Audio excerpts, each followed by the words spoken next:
Now, both turbos and superchargers are air pumps. They ram more air into the intake portion of the engine, and when more air goes in, that means the engine can combine more fuel with it to get what's called a bigger charge. That's the air and fuel before it's ignited. Now, by putting more air into the intake portion of the engine, that also means its other components will combine more fuel with that air. You've got to do that to maintain the charge. That may sound piggy, like, so what? More gas, more power. What's magic about that? But because you're doing it under pressure and using modern valve timing, ignition timing, and fuel metering in a high-tech fuel injection system, you increase what's called volumetric and thermal efficiency. That means you can scale the power of the engine more efficiently than you scale its fuel consumption. How those two pumps do that, though, is different and very interesting.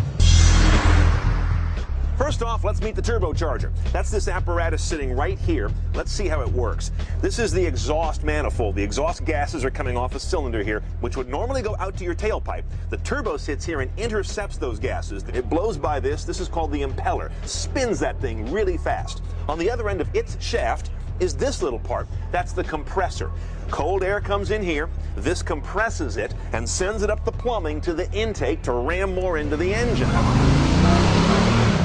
The beauty of this system is that it's using otherwise wasted energy, exhaust, that otherwise just goes out into the air. It's getting something out of that. The downside is turbo lag, because those exhaust gases are created at the late part of each cylinder's cycle. It takes this kind of system a moment or two to spool up, as they say. That's where you get turbo lag. You step on the gas now, a moment or two later, this thing really spins up to the demand you want.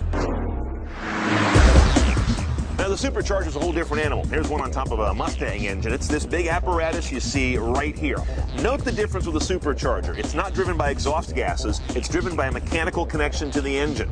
In this case, a belt that's running off other pulleys and the crank. So that pulley turns these gears. Those operate these impeller blades here that turn, compress the air, and then ram it down into the intake here. Therefore, it is always turning and always on, if you will, geared to engine RPM, unlike a turbo that has all those lag issues. So that's a bonus here. On the downside, this guy's got parasitic losses. It's another big old rotating accessory that is hung off the engine. So these tend to be used more to create additional brute horsepower than to create efficiency or really high MPG in everyday cars.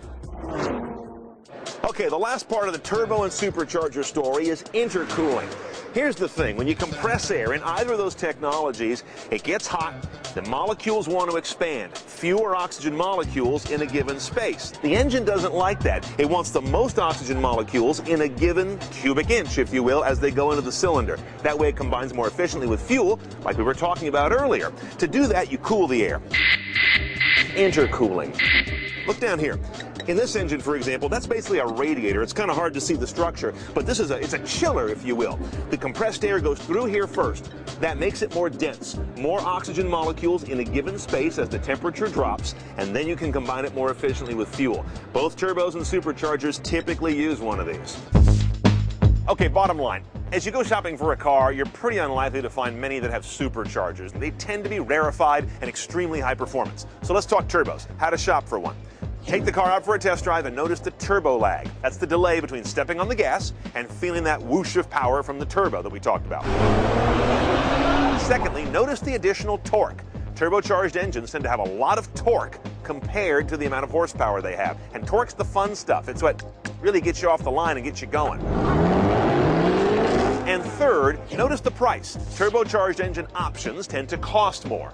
Take that price, factor it against any fuel efficiency gains, and come up with a rough amortization schedule, if you will. Or if there's not a big gain, come up with a personal feeling of how much more fun it's going to be to have a turbo with all of its additional torque times the cost you got to pay to get it.